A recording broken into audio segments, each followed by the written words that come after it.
Ya, mohon maaf, saudara-saudara, teman-teman wanita, maksudnya pelajaran pada hari ini adalah 8 tangisan Yusuf, sesi yang ketiga, bukan sesi kedua.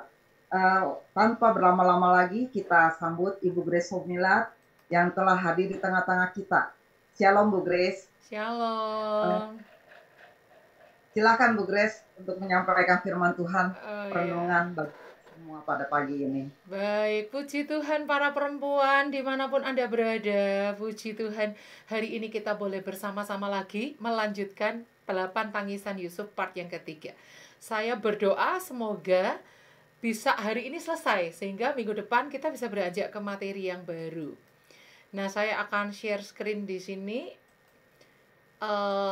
Bagian pendahuluan tidak saya review lagi karena nanti terlalu panjang, jadi saya langsung mengulangi sedikit untuk supaya bisa nyambung ke pengajaran hari ini. Minggu lalu kita sudah belajar 8 tangisan Yusuf yang pertama, yang kita sebut sebagai tangisan sakit hati. Ternyata luka lama itu ketika dibongkar ndak membuktikan bahwa waktu yang lama itu bisa menyembuhkan, gitu ya. Lalu kita belajar tangisan sakit hati ini kalau kita pelihara, kita pertahankan, itu akan menghambat penggenapan mimpi kedua, di mana Yusuf sebenarnya diberkati untuk jadi berkat. Tapi kalau hanya berhenti di tangisan sakit hati saja, dia tidak bisa jadi berkat bagi orang lain. Ya, oke.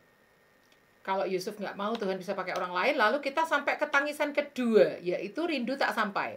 Banyak sekali kerinduan-kerinduan kita yang nggak bisa kita gapai gara-gara ada ganjalan atau sakit hati yang masih kita pelihara, gitu ya. Oke, tangisan ketiga minggu lalu kita udah belajar adalah tangisan yang paling keras, yaitu tangisan pengampunan. Ketika dia mengaku siapa dirinya, ketika dia mau mencoba melihat semua peristiwa nggak enak itu dari sudut pandang kacamata Tuhan, rencana-rencana Tuhan di dalam hidupnya, itu harus ada kematian ego dan itu sangat menyakitkan. Dan tangisan ketiga adalah tangisan titik terkritis dalam hidup Yusuf. Ya, oke, sekarang kita masuk ke tangisan keempat. Nah, yuk kita siapkan hati kita karena Tuhan mau berbicara lebih lanjut untuk kita sampai kepada tangisan ke-8. Tangisan pertama dan kedua akan semua kita alami, semua orang nggak mungkin ada yang nggak pernah sakit hati, nggak mungkin. Semua kita pasti pernah sakit hati ya. Lalu kerinduan tak sampai, semua orang pasti mengalami itu. Tetapi tidak semua orang mau memasuki tangisan ketiga. Dan apa yang terjadi ketika Yusuf mau mengalami tangisan terkeras, kematian ego yang menyakitkan, akar-akar yang semuanya dicabut, dia akan sampai pada tangisan keempat, yaitu tangisan bahagia. Kita lihat Kejadian 45 ayat 14. Lalu dipeluknya lah leher Benyamin adiknya itu, dan menangislah ia, dan menangis pula lah Benyamin pada bahu Yusuf. Nah, kita lihat di sini, Benyamin itu artinya anak tangan kananku yang mendatangkan bahagia. Artinya ketika dia berhasil memeluk Benyamin yang sangat dirindukannya, itu bisa punya arti rohani. Ada satu kebahagiaan, kerinduan yang bisa kita peluk, bisa kita dekap. Karena apa? Kita sudah memutuskan membuang semua topeng kemunafikan, topeng-topeng kepura-puraan, topeng-topeng peran antagonis yang sangat enak, di mana kita bisa balas dendam secara daging itu begitu enak. Tapi ketika sampai di tangisan ketiga, kita buang. Dia berkata, aku ini Yusuf. Dia ngaku siapa dirinya. Dan oleh karena itulah dia bisa peluk Benyamin. Kalau sebelumnya di tangisan kedua dia nggak bisa peluk Benyamin. Karena apa? Karena dia masih pura-pura sebagai orang Mesir. Dia nggak ngaku kalau dia itu Yusuf, maka dia panggil Benyamin yang adiknya itu sebagai anakku, gitu ya. Dengan sakit dia panggil anakku, padahal itu adikku. Disinilah di tangisan keempat ini ada tangisan bahagia. Ini tangisan bahagia ini akan kita raih kalau kita sudah melewati tangisan ketiga. Jangan harap Yusuf itu bisa memeluk Benyamin kalau dia masih menjadi pribadi Mesir, pribadi orang Mesir yang membalas dendam kepada kakak-kakaknya secara terselubung. Nggak mungkin dia panggil Benyamin sendiri, aku ini Yusuf tapi jangan bilang sama kakak-kakak ya. Itu tidak mungkin, dia akan hidup dalam sandiwara selamanya. Nggak bisa memeluk Benyamin dengan bebas di mana saja. Tapi saat ini dia bisa peluk Benyamin di depan kakak-kakaknya karena dia udah ngaku bahwa aku ini adalah Yusuf. Untuk mengaku bahwa aku ini ada Yusuf, dia harus melepaskan pengampunan. Ambil satu keputusan untuk mengampuni. Jadi tangisan keempat ini nggak bisa digantikan dengan kemewahan istana. Maksudnya walaupun dia udah tinggal di istana yang mewah, istana yang megah, bajunya pun setiap jam mau ganti baru juga bisa. Kalau zaman sekarang sepatunya itu mungkin yang bermerek-merek ya kan. Tinggalnya di istana yang mewah itu nggak bisa digantikan dengan semuanya. Kerinduan dia untuk memeluk Benyamin itu nggak usah peluk Benyamin, yang penting kamu hidupmu sekarang udah nikmat, udah sukses, oke kan? Nggak bisa oke, nggak oke. Karena kerinduannya akan Benyamin itu ditahan selama 22 tahun. Jadi kalau kita bertahan hanya di tangisan sakit hati, tangisan rindu tak sampai, akhirnya kalau kita tidak mau melalui yang namanya tangisan pengampunan, kita akan gagal untuk meraih yang namanya kebahagiaan. Karena apa? Karena di dalam tangisan keempat ini ada kerinduan, ada cita-cita, ada wow, yang kita doakan bertahun-tahun itu digenapi setelah kita rela mengampuni. Wow, luar biasa ya. Bayangkan kerinduan sama adiknya yang kira-kira ditinggal itu dia usia 6 tahun. Cek ulang dalam hidup kita. Ada nggak kerinduan-kerinduan kita yang belum tergapai? Ada nggak angan-angan kita yang belum tercapai? Ada nggak janji-janji Tuhan yang belum digenapi dalam hidup kita? Ada nggak air mata kita yang masih menetes, belum terhapus, belum ada jalan keluar? Ada nggak kayak apa ya, semacam kayak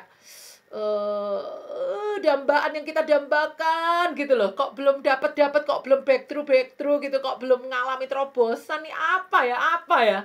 Kemungkinan itu karena ada air mata ketiga, air mata pengampunan yang belum kita lepaskan, sehingga kita nggak bisa sampai di air mata keempat, yaitu air mata bahagia. Di Perjanjian Baru dikatakan doa orang benar bila dengan yakin didoakan sangat besar kuasanya. Orang benar salah satunya adalah orang yang mau mengampuni.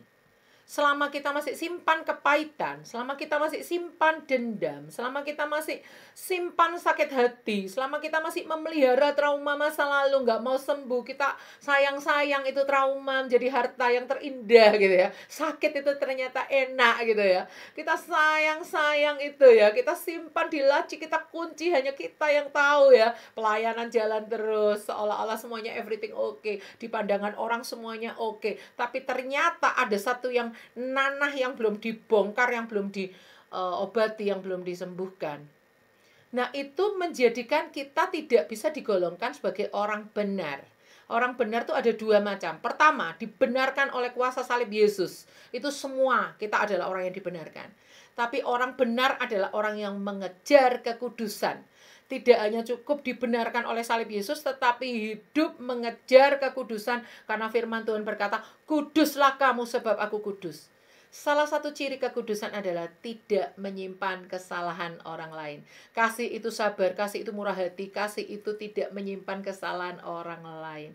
Menyimpan kesalahan orang lain itu adalah akar pahit, itu adalah dendam, itu adalah dosa, itu adalah kepahitan, itu adalah tidak mau mengampuni.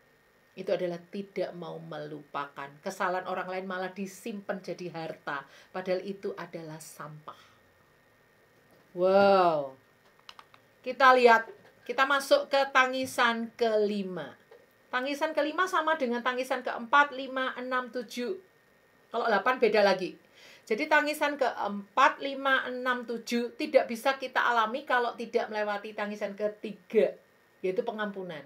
Kalau tangisan sakit hati dan tangisan rindu tak sampai, itu semua orang mengalami. Tapi untuk breakthrough menuju tangisan ke-4, 5, 6, 7, itu harus lewat yang namanya tangisan ketiga. Ini nggak bisa di skip, nggak bisa kita lompati. Setelah kita mencapai tangisan bahagia, ada tangisan kelima, yaitu tangisan pemulihan. Kita lihat di Kejadian 45 ayat 15. Yusuf mencium semua saudaranya itu dengan mesra, dan ia menangis sambil memeluk mereka. Sesudah itu, barulah saudara-saudaranya bercakap-cakap dengan dia. Perhatikan ya, yang paling penting itu justru frase yang kalimat yang kedua. Sesudah itu, barulah saudara-saudaranya bercakap-cakap dengan dia. Perhatikan Kejadian 45 ayat 1. Ayat 1. Ketika itu Yusuf tidak dapat menahan hatinya lagi di depan semua orang yang berdiri di dekatnya, lalu berserulah ia, "Suruhlah keluar semua orang dari sini." Maka tidak ada seorang pun yang tinggal di situ bersama-sama Yusuf ketika ia memperkenalkan dirinya kepada saudara-saudaranya. Perhatikan ayat 2. Setelah itu menangislah ia keras-keras sehingga kedengaran kepada orang Mesir dan kepada seisi istana Firaun. Perhatikan ayat 3. Dan Yusuf berkata kepada saudara-saudaranya, "Akulah Yusuf, masih hidupkah Bapak?" Perhatikan, tetapi saudara-saudaranya tidak dapat menjawabnya, sebab mereka takut dan gemetar menghadapi dia. Perhatikan ayat 4.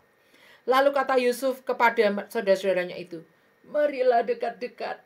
Artinya karena mereka takut, karena mereka gemetar, itu mereka berdiri jauh-jauh dengan kakinya bergemeratukan. Ya, saya membayangkan degup jantung mereka berdetak lebih cepat, lutut mereka bergemeratukan. Mereka rasanya langsung lemes, rasanya kayak mungkin mau langsung pingsan, kayak gitu ya. Bayangkan orang yang begitu jahat sama mereka selama ini ternyata adik mereka. Itu belum ngaku lah. Kalau sekarang udah ngaku apa nggak lebih parah nih keadaan kita nanti. Kita akan digoreng ini ya kan. Jadi mereka ketakutan. Lalu Yusuf berkata, "Marilah dekat-dekat." Lalu perhatikan ayat 4. Maka mendekatlah mereka. Mereka udah berdiri dekat karena ini perintah seorang Mangkubumi ya. Siapa yang berani melanggar ya kan. Mereka berdiri dekat-dekat. Tapi selama Yusuf panjang lebar memperkenalkan dirinya dan menceritakan kehendak Allah bagi hidup keluarga mereka dan seterusnya itu, mereka tetap kaku, dingin, nge-freeze. Ada sesuatu yang nggak bisa jebol. Ada satu hubungan yang kaku di situ. Tapi perhatikan, setelah Yusuf di ayat 15 mencium semua saudaranya dengan mesra, ia menangis sambil memeluk mereka. Perhatikan, sesudah itu barulah saudara-saudaranya bercakap-cakap dengan dia. Artinya panjang lebar Yusuf memperkenalkan dirinya, melihat dari sudut pandang Allah dan sebagainya, panjang lebar dari ayat ke-4 sampai ayat yang ke-13. Menyuruh papanya datang, dibawa ke sini dan lain sebagainya.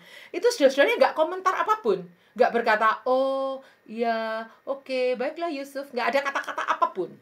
Tapi setelah Yusuf mencium semua saudaranya dengan mesra, setelah Yusuf menangis sambil memeluk mereka, baru mereka itu bercakap-cakap ya. Percakapannya nggak ditulis di Alkitab ya. Apa mungkin, "Oh jadi selama ini kamu Yusuf toh dek, oh ampun gimana kabar kamu," gitu ya. Mungkin mereka mulai ngobrol permukaan gitu ya. "Berapa anakmu, istrimu mana, pengen kenal dong seperti apa, istrimu orang Mesir ya," dan seterusnya. Baru mereka tuh ngobrol. Nah kita lihat, makanya saya namakan tangisan kelima itu icebreaker tears. Artinya tangisan pemecah kebekuan. Kalau dia menangis bersama dengan Benyamin, nggak ada itu pemecah kebekuan, karena itu cuma melampiaskan rasa kangen. Tapi kalau pemecah kebekuan icebreaker tears ini ada sesuatu hal yang membeku di situ yang perlu dicairkan. Yusuf harus mengambil keputusan untuk dia yang memulai mencium mereka dulu. Kalau dia mencium Benyamin mah itu wajar, itu tangisan rindu kakak dan adik. Semua orang pasti bisa. Tapi kalau mencium dan memeluk, menangis, mencium dengan mesra kakak-kakaknya yang jahat sama dia, itu nggak gampang loh. Kalau orang kepahitan tuh maunya nggak ketemu lagi, maunya buang muka, maunya menghindar gitu ya. Tapi kalau Yusuf dia menginisiatifi untuk dia mulai yang pertama memberikan sentuhan kasih kepada kakak-kakaknya. Dan ketika itu ada icebreaker tears atau ada pemecah kebekuan. Pernah nggak kita tuh ngalami kayak di kulkas kita tuh ada semua yang beku-beku. Ayam beku, udang beku, babi beku, sapi beku, sate beku semua. Maka ketika ada tamu datang, terus kita mau masak buat mereka, nggak bisa cepat mateng. Nggak bisa segera. Karena untuk kebekuan ini harus butuh waktu dulu, dilumerkan dulu lama gitu ya. Baru setelah itu bisa diolah atau bisa dimasak. Nah seperti itu juga ada berkat-berkat yang beku. Sebenarnya sudah tersedia. Tapi itu beku gitu. Nggak bisa dicairkan gitu. Karena apa? Karena ada kepahitan yang masih kita tahan. Nah itu contohnya misalnya kayak gini nih. Misalnya nih ya. Saya ini sama Bu Ingrid ini satu tim pelayanan nih di Yayasan Jenius Cara Alkitab, saat ini melayani sama-sama di Women Ministry Shema Adonai. Nah, Bu Ingrid menjadi moderator, Bu Ingrid menjadi pendoa, Bu Ingrid menjadi pengikut setia gitu ya. Bahkan menjadi penanya, pertanyaannya kritis-kritis gitu ya. Wah, saya sangat terberkati sekali dengan Bu Ingrid. Suatu saat, misalnya nih, saya nggak berdoa ya, semoga nggak ya Bu Ingrid, kita rukun-rukun aja ya. Suatu saat nih kita bertengkar nih, bertengkar hebat, saling menyakiti kayak gitu. Nah, selama saya belum berdamai, belum mengampuni Bu Ingrid, maka saya akan kehilangan satu kesempatan untuk bekerja sama lagi dengan Bu Ingrid, di mana sebenarnya potensi-potensi Bu Ingrid itu sangat besar. Dia seorang pendoa, dia seorang ibu gembala, dia seorang punya hati gembala untuk jiwa-jiwa. Dia punya banyak pengalaman menangani anak-anak yang berkebutuhan khusus, anak-anak yang dibuang dari keluarga karena dia pernah jadi ibu asrama panti asuhan. Nah, ketika saya mengalami tiba-tiba Tuhan kirimkan seorang anak untuk saya bina di rumah saya nggak punya pengalaman itu. Saya mau telepon Bu Ingrid, mau tanya, Bu Ingrid, gimana pengalaman ibu? Kok anak ini kok suka nyuri ya? Kok anak ini kok suka bohong ya? Gimana sih cara menangani anak seperti ini? Tertutup kesempatan itu. Karena apa? Ada satu sesuatu antara saya dengan Bu Ingrid itu, saya tidak bisa memetik hal positif dari dia karena ada kebekuan di situ. Tetapi ketika kebekuan ini lumer, maka Yusuf ini bisa bermanfaat bagi kakak-kakaknya. Kakak-kakaknya juga bisa bermanfaat bagi Yusuf. Nggak tahu manfaatnya dalam hal apa ya. Jelas Yusuf kan senang ya kumpul dengan keluarganya lagi dengan penuh kedamaian. Jelas beda dengan kalau berpisah jauh dengan di luar negeri dan sebagainya. Kan pasti ada manfaat juga buat Yusuf. Anak-anaknya Yusuf bisa kenal omnya, bisa kenal sepupunya, bisa kenal kakeknya. Pasti ada manfaat ya. Yusuf juga bisa bertemu reuni lagi sama papanya ya kan. Tapi ketika tangisan kelima ini nggak kita dapatkan, maka ada banyak hal beku yang nggak bisa dicairkan. Wow. Nah, kita lihat Kejadian 46 ayat 16 sampai ayat 20. Kejadian 46 ayat 16 sampai 20. Anak-anak Gad ialah Sifion, Hagi, Syuni, Esbon, Eri, Arodi dan Ereli. Ini nama-nama anak-anak. Maaf, ini saya kayaknya salah ayat ini ya, teman-teman ya. Kita lihat Kejadian 47. Kejadian 47 ayat 1 ya. Kemudian pergilah Yusuf memberitahukan kepada Firaun, ayahku dan saudara-saudaraku beserta kambing dombanya, lembu sapinya dan segala miliknya telah datang dari tanah Kanaan dan sekarang mereka ada di tanah Gosyen. Dari antara saudara-saudaranya itu dibawanya 5 orang menghadap Firaun. Firaun bertanya kepada saudara-saudara Yusuf itu, apakah pekerjaanmu? Jawab mereka pada Firaun, hamba-hambamu ini gembala domba, baik kami maupun nenek moyang kami. Lagi kata mereka kepada Firaun, kami datang untuk tinggal di negeri ini sebagai orang asing, sebab tidak ada lagi padang rumput untuk kumpulan ternak hamba-hambamu ini. Karena hebat kelaparan itu di tanah Kanaan, maka sekarang izinkanlah hamba-hambamu ini menetap di tanah Gosyen. Lalu berkatalah Firaun pada Yusuf, ayahmu dan saudara-saudaramu telah datang kepadamu. Tanah Mesir ini terbuka untukmu. Tunjukkanlah kepada ayahmu dan kepada saudara-saudaramu tempat menetap di tempat yang terbaik di negeri ini. Biarlah mereka diam di tanah Gosyen. Dan jika engkau tahu di antara mereka orang-orang yang tangkas, tempatkanlah mereka menjadi pengawas ternakku. Sikap hati Yusuf akan mempengaruhi sikap hati Firaun. Kenapa? Karena kalau Yusuf berkata, Firaun, kakak-kakakku itu sudah datang ke sini, mereka itu jahat. Tahu nggak Firaun? Mereka dulu tuh menjual aku sebagai budak loh. Kurang ajar loh mereka itu. Bagaimana kalau kita penggal mereka? Kita sulakan mereka di tiang-tiang. Maka Firaun yang ngikut aja. Oh, itu orang yang bikin kalian kesel, kamu kesel. Ya udah, nggak apa-apa, penjarakan aja mereka. Ya udah, bunuh aja, kasih hukuman mati, penggal aja. Tapi ketika Yusuf sikap hatinya sudah sampai kepada tangisan icebreaker tears atau tangisan pemulihan, maka ketika Yusuf bertanya kepada Firaun, berkata, saudara-saudaraku udah datang ke sini. Ya udah, kasih Gosyen, kasih tanah terbaik. Karena Yusuf kepahitannya tuh nggak keluar, nggak bilang sama si Firaun ini, oh mereka tuh jahat loh, gini-gini. Nggak ada kata-kata seperti itu. Karena apa? Sudah melewati tangisan pemulihan, icebreaker tears, semua kekakuan di antara mereka sudah lumer. Ketika ada satu kebaikan, ketika ada satu kemesraan, ketika duduk diam dengan rukun, maka Tuhan kirim berkat, yaitu tanah Goshen. Tapi kalau bayangkan kalau Yusuf masih marah, nggak mau lepaskan tangisan ketiga, dia masih dendam, maka Yusuf itu bukan mendatangkan tanah Goshen buat kakak-kakaknya. Bisa-bisa mendatangkan penjara atau hukuman mati buat mereka. Karena dia itu kan anak buahnya Firaun yang sangat berharga bagi Filistin. Bagi Mesir, sorry. Dia itu adalah orang yang sangat berharga bagi orang Mesir. Ya, coba kita lihat Kejadian 45 ayat 9. Ini ayat yang sangat penting. Kejadian 45 ayat 9. Segeralah kamu kembali kepada bapa dan katakanlah kepadanya, beginilah kata Yusuf anakmu, Allah telah menempatkan aku sebagai tuan atas seluruh Mesir. Datanglah mendapatkan aku, janganlah tunggu-tunggu. Dia tuh jadi tuan loh di Mesir. Kita maju ke ayat 8, mundur ke ayat 8. Jadi bukanlah kamu yang menyuruh aku ke sini, tapi Allah, dialah yang telah menempatkan aku sebagai bapa bagi Firaun. Artinya Firaun tuh mungkin lebih tua umurnya, tapi menganggap Yusuf sebagai bapaknya.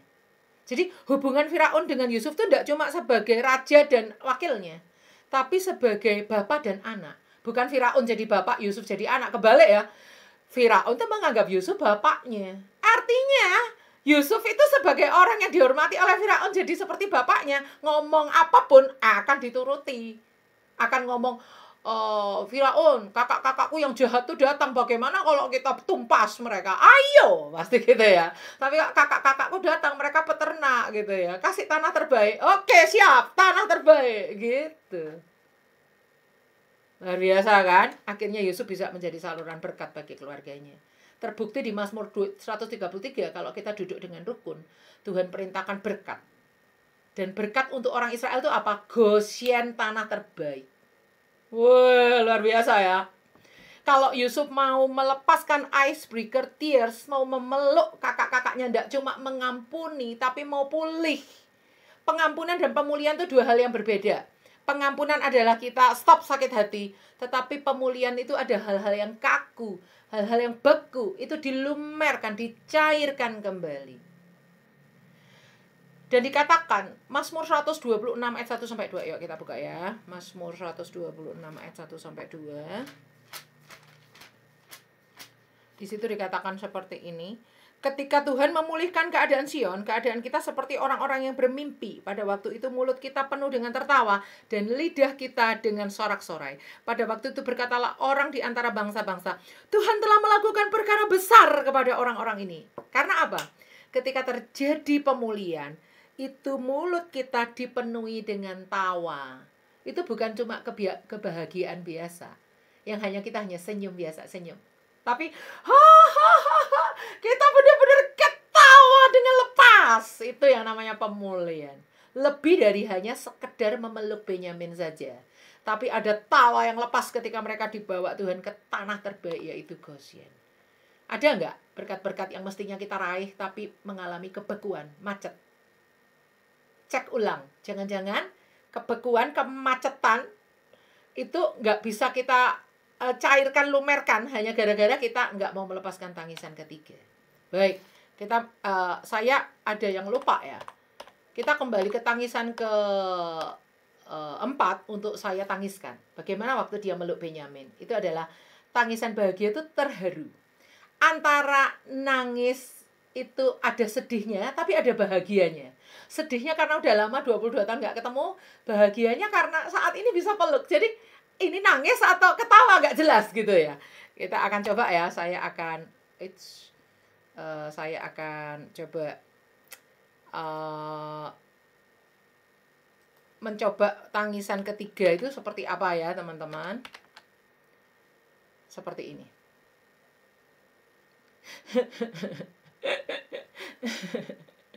Adekku, kakak kangen banget deh.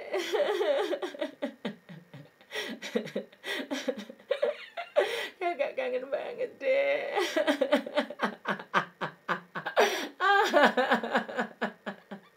Kangen banget deh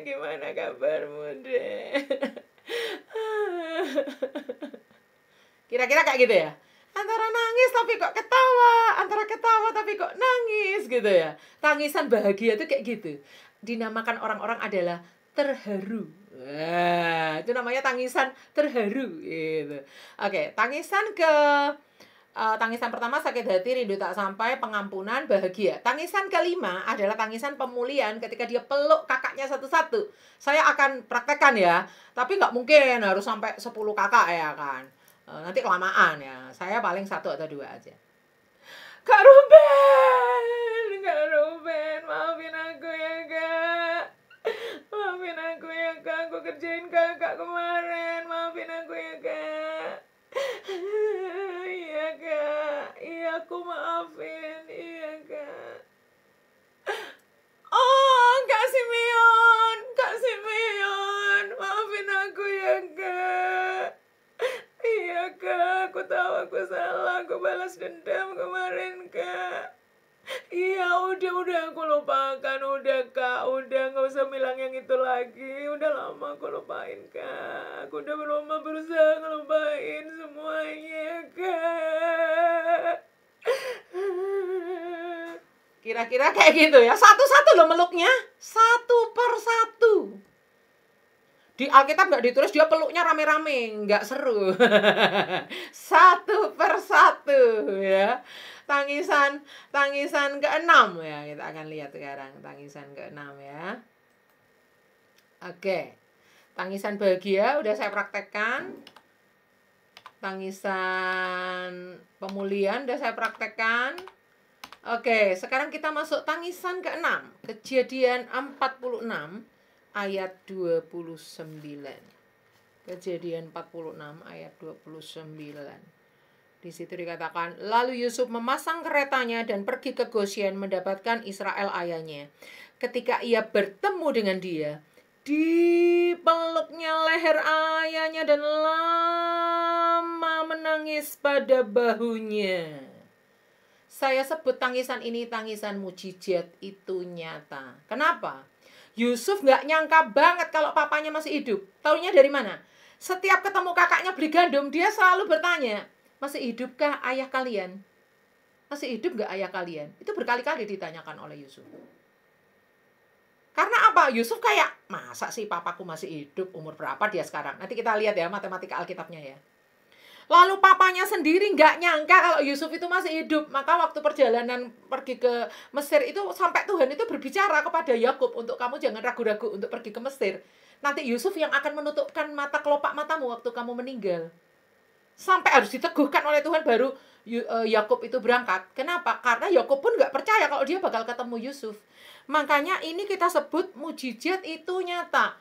Apa yang tak pernah dilihat mata, yang tak pernah didengar telinga. Apa yang nggak pernah kelihatan mata, apa yang nggak pernah didengar telinga, apa yang nggak pernah timbul dalam hati, itu nggak mustahil untuk Tuhan nyatakan. Ya, itu nggak mustahil untuk Tuhan nyatakan. Kadang-kadang tuh kalau Tuhan udah buka pintu tuh terlalu lebar bukanya. Ada seorang hamba Tuhan bersaksi sama saya gitu. Anaknya cari pekerjaan, nggak cuma 1, dibuka berapa pilihan dia tinggal pilih. Sama kayak di yayasan kami, laptop yang saya pakai udah 7,5 tahun tuh rusak. Saya berdoa. Akhirnya dibetulkan suami saya bisa. Tapi anehnya, walaupun laptop saya udah bener, tetap Tuhan kasih baru. Sehingga laptop saya bisa untuk anak putri saya. Itu sesuatu yang gak terpikirkan. Pikir saya ya laptop saya udah bener, gak akan Tuhan kirim yang baru. Tetap Tuhan kirim yang baru dari Singapura. Nah itu yang namanya mujizat itu nyata. Kemarin anak saya telepon, kemarin malam saya udah ngantuk sekali, jam 11:30 malam kali dia teleponnya dari Surabaya. Papa, mama, aku diajak temanku berlibur ke luar negeri sambil cari peluang kerjaan di sana, bla bla bla bla bla. Gimana papa, mama setuju apa enggak? Terus saya bilang gitu, beriman, gak ada yang mustahil bagi Tuhan. Doa, kamu lihat mama dapat komputer baru dari Singapura. Dia kaget, dari mana mak komputernya kayak apa, mak speknya apa mak? Saya ceritain semua sama dia. Kamu beriman, kamu percaya, kamu mau ke luar negeri, doa, minta berkat sama Tuhan. Sekian juta, doa, gak ada yang mustahil. Nah, mujizat itu nyata adalah hal-hal yang gak kita pikirkan. Kayaknya itu gak mungkin itu terjadi. Sekarang kita lihat ya. Usia Yakub saat meninggal itu 147. ada catatan di Alkitab bahwa Yakub itu tinggal di Mesir selama 17 tahun. Artinya, saat pertama kali berjumpa Yusuf, itu berarti umurnya 130. Karena kan berjumpa Yusuf lalu tinggal di Mesir 17 tahun, terus meninggalnya umur 147. Berarti pertama kali nangis di tangisan yang ke-6 ini, usia Yakub udah 130, bayangkan aja. 130 itu udah tua banget loh.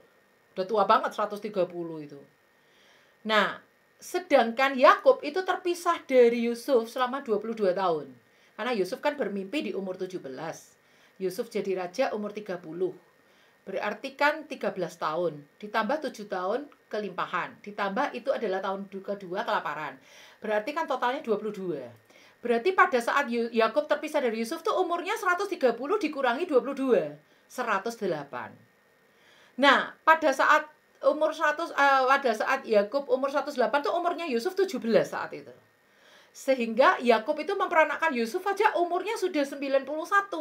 Makanya Yusuf dan Benyamin tuh anak yang sangat disayangi karena dilahirkan di usia tua. Itu beneran umur 91 kalau kita hitung.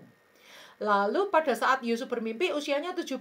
Saat Yusuf bertemu dengan ayahnya lagi umurnya 39. Karena 22 tahun kemudian baru ketemu kan. Dan dia diberi kesempatan merawat ayahnya selama 17 tahun. Sehingga usia Yusuf saat ayahnya meninggal 56. Di usia 56 ayahnya meninggal. Di usia 39 dia bertemu dengan ayahnya lagi. Padahal pertemuan terakhir ketika dia umur 17 tahun.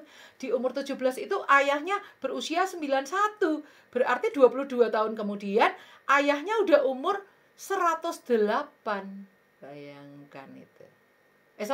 Di umur 108 dia terpisah dari ayahnya. Ketika bertemu lagi dengan ayahnya, itu berarti ayahnya udah umur 130. Bayangkan itu.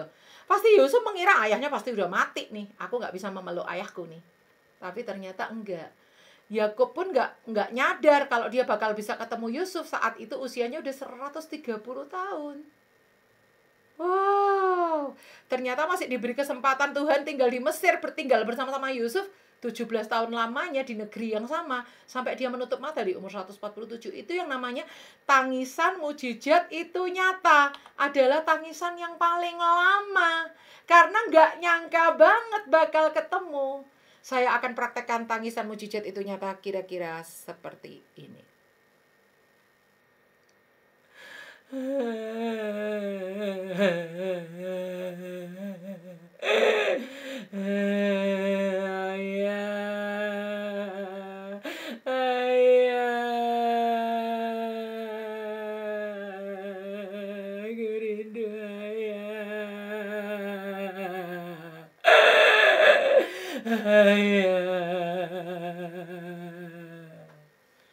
Ini saya nggak mungkin selama mungkin ya, tapi kalau di Alkitab dikatakan lama, nangisnya lama di bahu ayahnya.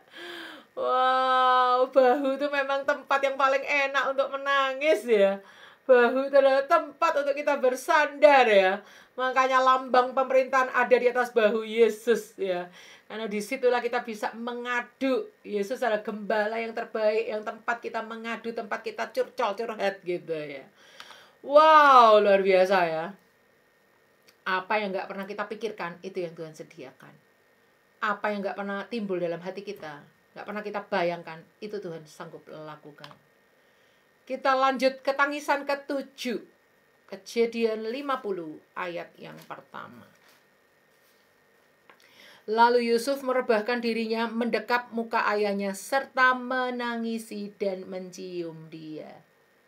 Tangisan ke-7 adalah tangisan ketika ayahnya mati. Ayahnya meninggal dunia. Ayahnya dipanggil Tuhan pulang ke surga. Disitulah Yusuf menangis. Saya sebut tangisan ini sebagai tangisan anak sulung. Kenapa begitu? Karena kita akan lihat di 1 Tawarik 5 ayat 1-2. Apakah bisa minta tolong kesediaan Ibu Deborah membacakannya? Ya sudah saya terterakan di layar. 1 Tawarik 5 ayat 1-2, demikian firman Tuhan. Anak-anak Ruben, anak sulung Israel. Dialah anak sulung, tetapi karena ia telah melanggar kesucian petiduran ayahnya, maka hak kesulungannya diberikan kepada keturunan dari Yusuf, anak Israel juga, sekalipun tidak tercatat dalam silsilah sebagai anak sulung. Memang Yehudalah yang melebihi saudara-saudaranya, bahkan salah seorang dari antaranya menjadi raja, tetapi hak sulung itu ada pada Yusuf. Perhatikan di sini. Saya waktu baca ayat ini sangat kaget. Karena pada saat saya puluhan tahun mendapatkan 8 tangisan Yusuf, nih asalnya saya meneliti materi untuk sekolah minggu sebenarnya. Tapi ketika saya membuat agenda diary Yusuf dari dia lahir sampai mati, saya nemukan, di sini Yusuf nangis, di sini nangis, di sini nangis gitu kan. Waktu saya meneliti tentang tangisan ke-7 ini, saya mendapat tangisan anak sulung. Saya sebenarnya belum menemukan 1 Tawarik 5 ayat 1 sampai 2 ini. Tapi berapa tahun kemudian ketika saya mengkhotbahkan khotbah lain tentang Yusuf, saya ketemu ayat ini. Saya kaget, oh iya benar.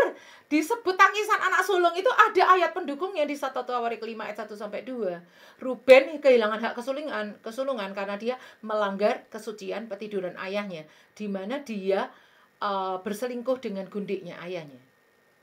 Lalu hak kesulungan itu jatuh kepada siapa? Kepada Yusuf. Hak kesulungan, berkat kesulungan, ya. Kalau Yehuda memang melebihi saudara-saudaranya, tetapi hak kesulungan itu turun kepada Yusuf. Di mana ayatnya? Di 1 Tawarik 5 ayat 1 sampai 2. Jadi garis Mesias tetap turunnya dari suku Yehuda. Ruben walaupun anak yang sulung karena perzinahan dia kehilangan hak kesulungannya, tetapi berkat kesulungan itu turunnya kepada Yusuf. Walaupun hak kesulungan itu tetap pada suku Yehuda, tetapi berkat double porsi itu turunnya ke atas batu kepala Yusuf. Yang namanya berkat kesulungan itu adalah berkat double portion, berkat double porsi. Luar biasa kan? Berkat double porsinya apa? Dia bisa bertemu dengan ayahnya setelah berpisah 22 tahun. Dia bisa merawat ayahnya di masa tua selama 17 tahun di Mesir. Dia mendapat doa berkat kesulungan. Kalau kita perhatikan doa berkat untuk Yusuf itu benar-benar banyak ayatnya, panjang. Doa anak-anak bisa mendapat doa berkat double porsi. Bahkan anaknya dia Efraim dan Manasye itu juga didoakan oleh ayahnya, di mana keponaan-keponaan yang lain itu nggak ada yang didoakan oleh ayahnya. Memimpin penguburan yang megah di makam yang diinginkan. Dan kalau tidak ada air mata ketiga, tidak mungkin ada berkat anak sulung ini. Tidak mungkin ada doa anak sulung ini. Karena apa? Ketika dia mengaku siapa dia, baru dia bisa datangkan ayahnya kembali ke Mesir. Ketemu sama dia, kembali bertemu dengan dia. Kalau ayahnya nggak mati di Mesir, dia nggak bisa menguburkan ayahnya. Dia nggak bisa dapat doa berkat dari ayahnya. Anak-anaknya Efraim dan Manasye juga nggak bisa dapat doa berkat dari ayahnya. Perhatikan di sini. Jadi Yusuf walaupun bukan anak sulung, kalau dari beberapa istri ya, dia bukan anak sulung, dia anak sulung di ibunya sendiri, di yang mamah kandungnya sendiri. Tapi kalau dalam keluarga besar dia sama sekali bukan anak sulung. Ruben hilang berkat kesulungannya. Yehuda sebagai hak kesulungan dapat, tapi berkat kesulungan double porsi itu jatuhnya ke atas batu kepala Yusuf. Wow, luar biasa ya. Kita akan lihat, coba doa berkat Yakub untuk Yusuf itu ada di Kejadian 49 ayatnya yang ke 22 sampai ayatnya yang ke 26. Bayangkan berapa ayat tuh? 22, 23, 24, 25, 26. 5 ayat. Dan kalau kita baca doa berkat untuk Yusuf itu yang paling keren. Yusuf adalah seperti pohon buah-buahan yang muda. Pohon buah-buahan yang muda pada mata air, dahan-dahannya naik mengatasi tembok. Walaupun pemanah-pemanah telah mengusiknya, memanah dan menyerbunya, namun panahnya tetap kokoh. Dan lengan tangannya tinggal lihat oleh pertolongan yang maha kuat pelindung Yakub, oleh sebab gembalanya gunung batu Israel. Oleh Allah ayahmu yang akan menolong engkau, dan oleh Allah yang maha kuasa yang akan memberkati engkau dengan berkat dari langit di atas, dengan berkat samudra raya yang letaknya di bawah, dengan berkat buah dada dan kandungan. Berkat ayahmu melebihi berkat gunung-gunung yang sejak dahulu, yakni yang paling sedap di bukit-bukit yang berabad-abad. Semuanya itu akan turun ke atas kepala Yusuf, ke atas batu kepala orang yang teristimewa di antara saudara-saudaranya. Wih, luar biasa ya. Terus dia kasihkan kepada Yusuf itu gunung. Ya. Kejadian 48 ayat 22. Dan sekarang aku memberikan kepadamu sebagai kelebihanmu. Perhatikan, yang namanya berkat kesulungan itu double portion ya, lebih dari saudara-saudaranya ya. Sebagai kelebihanmu daripada saudara-saudaramu, suatu punggung gunung yang kurebut dari pedang dan panahku dari tangan orang Amori. Luar biasa loh Yusuf ini. Keren loh. Ya. Oke. Tangisan terlama tadi ketika ayahnya meninggal, ini belum saya tangiskan. Saya akan tangiskan sekarang ya. Bagaimana sih ekspresi dari tangisan anak sulung itu seperti apa waktu ayahnya meninggal? Ayah.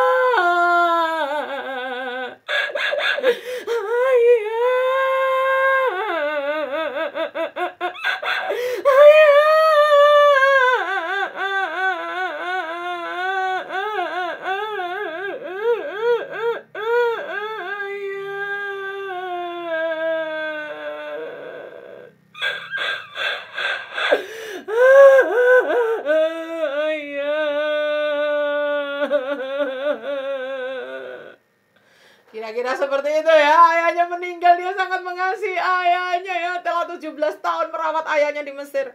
Wow, luar biasa. Dia dapat double porsi, bisa menguburkan ayahnya dengan penguburan yang mewah. Dan dia bisa membawa jenazah ayahnya di makam yang diinginkan oleh ayahnya, yaitu makamnya Abraham, makamnya Sarah, makamnya Ishak, makamnya Rahel ya kan. Dan saat ini adalah makamnya ayahnya yang sama. Dia bisa bisa memenuhi apa yang diinginkan ayahnya. Seorang anak muda itu paling dia bangga kalau apa yang diinginkan orang tuanya dia bisa penuhi. Wow, luar biasa. Tangisan yang ke-8. Nah, ini beda ya. Tangisan 1 sampai 2 itu semua orang mengalami. Tangisan ketiga itu harus kita ambil. Tangisan keempat itu bahagia. 5 itu pemecah kebekuan. Tangisan pemulihan, berkat-berkat yang beku dicairkan. Tangisan ke-6 itu adalah mujizat itu nyata. Nggak cuma kebekuan, tetapi terjadi mujizat. Dan tangisan ke-7 itu lebih keren lagi. Mujizatnya tidak sekedar biasa, tetapi dalam yang spekta, yang double portion. Tangisan anak sulung. Tapi tidak berhenti di tangisan ke-7 aja.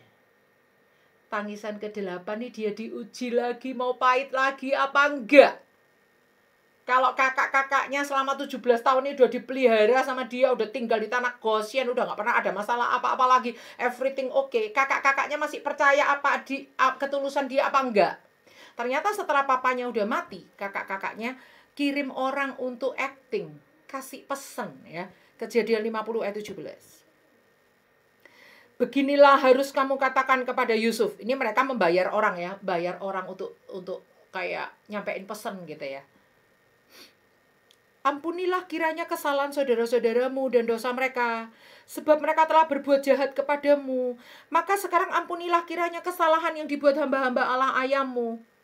Lalu menangislah Yusuf ketika orang berkata demikian kepadanya. Jelas dia nangislah. Gimana mau nggak nangis? Dia tuh udah tulus mengampuni, udah 17 tahun ini melihara papanya. Setelah papanya meninggal, kok kakaknya masih mempertanyakan dia mengampuni atau tidak? Bukankah mereka sudah ada tangisan pemulihan? Bukankah mereka udah peluk-peluk satu sama yang lain? Bukannya dia udah dengan damai hidup bersama dengan kakaknya 17 tahun ini di Mesir? Sekarang masalahnya apa lagi? Kakak-kakaknya kok masih titip pesan seperti ini? Belum cukupkah bukti bahwa selama 17 tahun ini aku mengasihi kalian dengan tulus? Halo? Makanya Yusuf, jangan suka acting. Ketika kamu menabur acting, kamu akan menuai acting. Emang ada bener tuh papahnya mereka kasih pesan nanti, Yusuf ampunilah. Papa berpesan ampunilah kiranya kesalahan-kesalahan kakak-kakakmu. Padahal papahnya loh nggak pernah pesan apa-apa, nggak ada dicatat di Alkitab. Ya, ampunilah kesalahan yang dibuat hamba-hamba Allah ayahmu. Papanya tuh nggak pernah pesan apa-apa. Ini ya ayat 16 ya. Sebab itu mereka menyuruh menyampaikan pesan ini kepada Yusuf. Sebelum ayahmu mati, ia telah berpesan.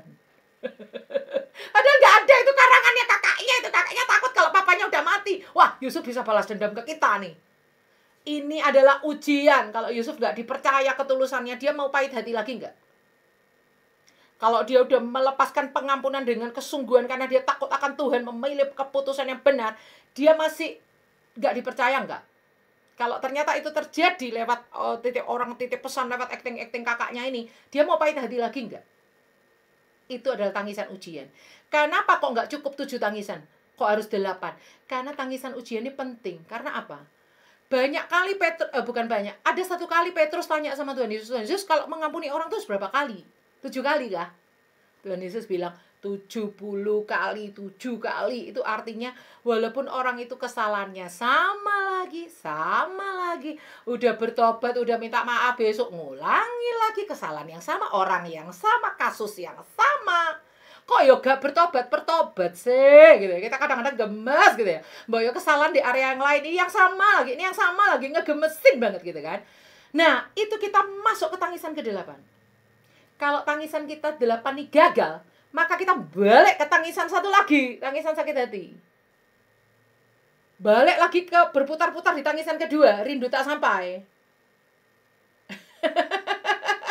Tapi kalau tangisan ke-8 ini kita lulus, itu dianggap sama dengan tangisan ketiga. Langsung nyambungnya ke 4, 5, 6, 7 gitu. Tapi kalau tangisan 8 ini kita gagal, ini sama balik tangisan 1 lagi, berputar-putar 1, 2, sakit hati, rindu tak sampai, sakit hati, rindu tak sampai. Tapi kalau di tangisan 8 ini kita lulus, dijahati lagi, disakit hatiin lagi, diperlakukan tidak dipercaya dan lain sebagainya. Di tangisan ketiga, kita balik ke tangisan ketiga, mengampuni, nggak apa-apa. Setelah itu ada tangisan bahagia, ada tangisan pemulihan, icebreaker tears, ada tangisan mujizat itu nyata, ada tangisan anak sulung. Weh, double porsi. Weh, luar biasa ya. Makanya, jangan suka acting Yusuf, maka kau akan menuai acting. Ya. Nah, pengampunan itu akan mendatangkan ketenangan hati. Apa reaksi Yusuf ketika kakak-kakaknya bikin acting seolah-olah ayahnya berpesan begini. Kita lihat di ayat 21. Jadi janganlah takut, aku akan menanggung makananmu dan makan anak-anakmu juga. Demikianlah ia menghiburkan mereka dan menenangkan hati mereka dengan perkataannya. Dia paham kakak-kakaknya ini kejahatannya terlalu nemen, terlalu berat, kejahatannya terlalu parah. Sehingga mereka itu wajar kalau mereka takut kalau papa meninggal. Oh, Yusuf selama ini berbuat damai sama kita karena sungkan sama papa, karena nggak enak sama papa ya kan. Nanti apa kata papa kalau kita nggak rukun. Tapi begitu papa meninggal, pasti Yusuf ini langsung akan balas dendam sama kita. Yusuf bisa mengerti cara berpikir mereka. Oleh karena itu yang Yusuf lakukan setelah mereka acting, panggil orang untuk kasih pesan gini-gini bla bla bla. Yusuf bilang apa? Yusuf menghiburkan dan menenangkan hati mereka dengan perkataannya. Pengampunan yang tulus di tangisan ke-8. Ketika ada orang yang sama, melakukan yang sama lagi, kejahatan yang sama kepada kita. Respon kita marah 2 kali lipat lebih parah dari yang dulu. Ataukah justru menenangkan. Justru membawa adem, menenteramkan. Oleh karena itu kita bisa cek. Kita ini jadi orang yang makin lembut atau yang makin kasar. Makin lembut atau yang makin keras. Makin lembut atau yang makin berbelas kasihan. Berbelas kasihan atau yang makin pemberang kayak kita. Nah, itu bisa kita lihat. Nah, orang yang punya visi ilahi, dia tidak akan mudah kepahitan, tidak akan mudah jatuh terperosok di tangisan ke-8. Tangisan ke-8 dia adalah tangisan ketiga, bukan tangisan pertama. Tangisan ke-8 dia, tangisan ujian membawa dia kepada tangisan pengampunan, bukan tangisan sakit hati lagi.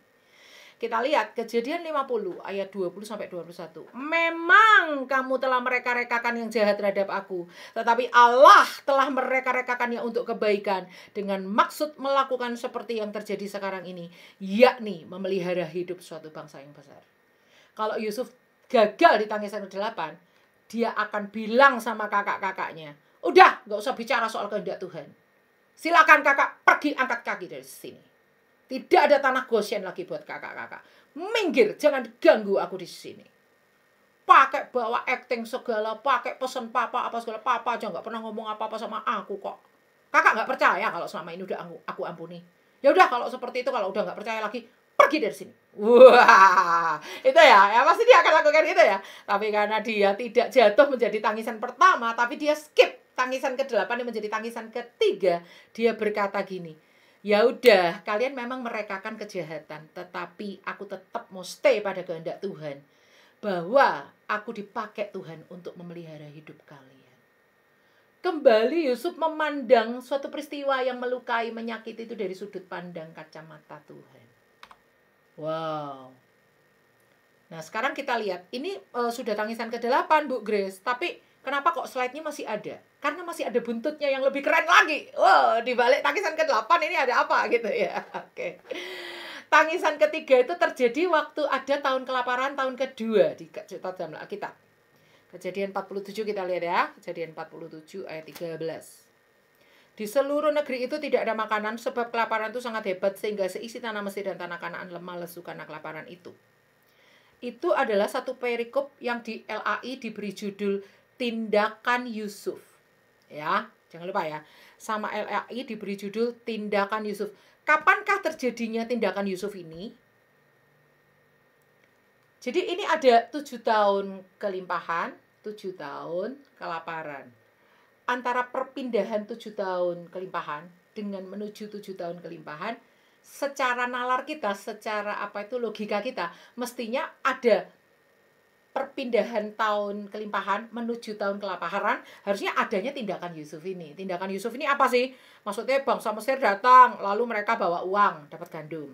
Setelah uangnya habis, mereka ternaknya dibawa, ditukar sama gandum. Setelah ternaknya habis, mereka bawa tanahnya mereka jadi milik Firaun, digantikan dengan gandum. Setelah tanah semua jadi milik Firaun, kelaparan masih berlangsung, gandum mereka udah habis, mereka udah nggak punya uang, nggak punya ternak lagi yang mau dijual ke Firaun, nggak punya lagi tanah, terus mereka jual diri mereka. Jadi seluruh rakyat Mesir tuh jadi punya Firaun gitu kan. Itu idenya Yusuf mendapat ide-ide seperti itu tuh justru setelah kakak-kakaknya datang kali kedua. Baru ada yang namanya tindakan Yusuf ini. Perhatikan ya, tindakan Yusuf itu adalah di Kejadian 47 ayat 13 sampai ayat 26. Padahal peristiwa Yakub datang, lalu mereka dapat tanah di Goshen, itu di Kejadian 47 ayat 1 sampai 12. Jadi, tindakan Yusuf itu datangnya di 7 tahun kelimpahan, 2 tahun kelaparan, kakaknya datang pertama, belum mengampuni, belum ada tindakan Yusuf. Kakaknya datang kedua, Yusuf mengampuni, belum ada tindakan Yusuf. Setelah papahnya datang, kenalan sama Firaun, lalu dapat tanah Goshen, tinggal menetap. Disitulah baru Tuhan bukakan hikmat tindakan Yusuf. Yang maksudnya uang, habis uang ternak, habis ternak tanah, habis ternak orang. Habis ternak tanah, habis tanah orang, semua orang Mesir itu jadi miliknya Firaun, bayangkan ya. Itu Tuhan bukain itu. Masa kelimpahan tanpa batas itu adalah setelah Yusuf melepaskan pengampunan, melepaskan pemulihan, ada tangisan bahagia, ada tangisan pemulihan, ada tangisan mujizat itu nyata, ada tangisan anak sulung. Sebelum ini belum tangisan anak sulung ya, mujizat itu nyata tuh double porsi ya, maksudnya mujizat itu nyata, sesuatu yang nggak disangka-sangka itu terjadi ya. Setelah itu baru ada tindakan Yusuf ini. Artinya kalau Yusuf tadi sudah saya bacakan bahwa Firaun itu menganggap dia sebagai bapaknya, berarti semua harta Firaun itu jadi milik Yusuf juga nggak? Firaun tuh menganggap Yusuf sebagai bapaknya. Tadi udah kita baca ayatnya ya, Kejadian 45 ayat 8 ya. Dialah yang telah menempatkan aku sebagai bapa bagi Firaun dan tuan atas seluruh istananya dan sebagai kuasa atas seluruh tanah Mesir. Artinya kalau Firaun tuh menganggap Yusuf bapaknya, padahal semua uangnya orang Mesir sudah jadi punya Firaun. Semua ternaknya orang Mesir jadi punya Firaun. Semua tanah-tanahnya orang Mesir jadi punya Firaun. Bahkan si orang Mesir itu sendiri jadi milik Firaun, ditukar dengan gandum. Berarti hartanya Firaun tuh gimana cara ngitungnya? Saya itu menganggap itu tidak terhitung. Itu tidak terbatas, unlimited, tidak ada batasnya. Orang itu mau dihargai berapa satu orang? Berapa miliar? Ayo. Nah, ini seluruh rakyatnya. Ayo. Berapa itu harta kekayaannya Firaun? Gak bisa terhitung. Itu juga jadi milik Yusuf, karena Yusuf aja dianggap seperti ayahnya sendiri. Luar biasa enggak? 80 tahun masa Yusuf memerintah makin bertambah banyak. Ada satu kelimpahan tanpa batas. Bahkan setelah kelaparan itu berakhir, Yusuf masih memerintah selama 80 tahun. Jangan dipikir Yusuf itu udah selesai masa kelaparan, ya udah. Enggak loh. Dia masih memerintah selama 80 tahun berikutnya sampai dia mati. Karena dia tuh hubungannya sama Firaun enggak cuma hubungan biasa, hubungan ayah dan anak. Itulah yang dinamakan kelimpahan tanpa batas. Tapi kita jangan matre ya Bapak, Ibu, Saudara, para perempuan. Kelimpahan tanpa batas bukan berarti, wah kita semua akan jadi konglomerat, wah kita semua akan jadi orang kaya raya gitu. Bukan. Kelimpahan tanpa batas itu adalah keselamatan yang nggak bisa terbeli, kerukunan yang mahal harganya, damai sejahtera dan sukacita, kesehatan yang Tuhan berikan, kesempatan bisa melayani Tuhan, kerukunan rumah tangga, kebahagiaan rumah tangga, talenta-talenta yang Tuhan percayakan, rema-rema yang Tuhan bukakan. Wah, itu kelimpahan tanpa batas, itu luar biasa. Mau nggak kita diberkati? Kita harus mau jadi berkat. Caranya apa? Mengampuni. Sampai di sini materi kita. Seringkali kalau saya khotbah di gereja, bagian yang ini, yang kelimpahan tanpa batas ini, nggak bisa saya sampaikan karena waktunya nggak cukup. Nah, sekarang saya akan tangisan ke-8 belum saya praktekkan. Seperti apa tangisan ujian? Dia udah mengampuni masih nggak dipercaya. Dia udah baik-baik memelihara kakak-kakaknya masih dianggap, masih kakak-kakaknya panggil orang untuk acting. Gitu ya. Seperti apa ya kira-kira tangisan sakit hatinya ya? Tangisan ujian ya. Dia mau jadikan itu sakit hati atau mau jadikan itu pengampunan ya? Tangisan ujian. Ya, seperti ini kira-kira.